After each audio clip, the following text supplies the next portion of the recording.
Hey, it's Tony Brueski, and this is our week in review over the weekend, taking a look back at some of the most compelling conversations and stories that we've covered for you of the last week. Brand new episodes back Monday morning, bright and early, 5 a.m. here on the podcast.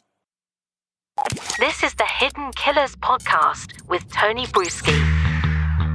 Talking on the case that just won't ever go away. Alec Murdaugh, and specifically some of the tentacles of this case that have made impacts on the lives of those who were unfortunate enough to have interacted with Alec on any sort of basis other than running the opposite direction down the street. Joining me to discuss, Robin Drake, former FBI special agent and chief of the Counterintelligence Behavioral Analysis Program. He's also a Hidden Killers contributor. Russell Laffitte, the former CEO of Palmetto State Bank, sentenced now, 7 years in federal prison for assisting Alec Murdaugh and stealing nearly $2 million from clients' legal settlements. Laffitte still saying, look, I'm sorry, but I did not realize I was doing anything wrong. Do you buy that? Is this just, the cards are crumbling around all of these people and the misdeeds are now coming to light? Yeah. Boy, isn't that sad? Yeah. This one's really sad to me.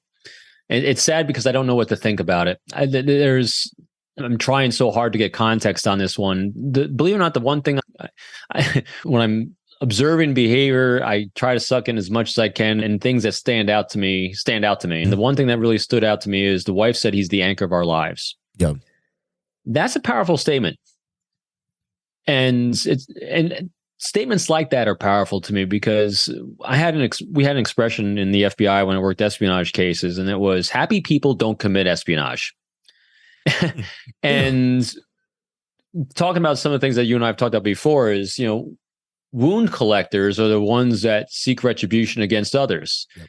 And if you're a wound collector, you generally don't have a lot of people that really like you around. If you're committing heinous things against people and you're committing heinous things against people, generally don't like you. They might say the right things to you because they live in fear of you, like Alex Murdaugh, but other people, maybe not. I don't know on this one. I would be taking a look at this guy's arc of life, and we saw this with Lori Daybell as well. There is no one from her past that says, oh, we love Lori. She's been a friend of ours for 20 or 30 years, because she's a path of destruction. I'd be interested in whether this guy has strong, healthy relationships that date back a long time, because it'll give an indication on two things. How intentional or unintentional was his behavior? I kind of think of him more as the frog that was put in a boiling pot of water as it was slowly heated. Yeah. And all of a sudden he was boiled and had no idea, or he became witting that it was boiling, but he started rationalizing behavior because he didn't quite know how to get out of it. In other words, human beings, we seek patterns of behavior. And when you don't want to believe something, you're going to find the confirmation bias you're looking for to rationalize how it's okay. Doesn't make it right at all. So I think, justice was done here. But him as an individual, I think all these things are coming to play about how he was made. In other words, I'm hard pressed to think he was born to do this. I think he got wrapped up in some really bad people, and he's part of the path of destruction. I think that analogy of the boiling water makes a lot of sense with something like this, because I'm sure Alec didn't necessarily walk into the bank one day and say, hey, let's pull off this fraud on all these people. I'm sure it was presented by Alec in a very, okay, let's do this. Hey, buddy, okay, hey, you know what? I'm going to take care of you along the way. The old boys club, because that's kind of how a lot of things operated there. But at the same point, I wonder how much he truly knew was something illegal going on, or how much, like you said, over time, it's kind of looked the other way. This has been working out okay, and not maybe even recognizing or realizing the extent of the damage or where that money is coming from, or maybe just not asking enough questions, which should be done by a banker.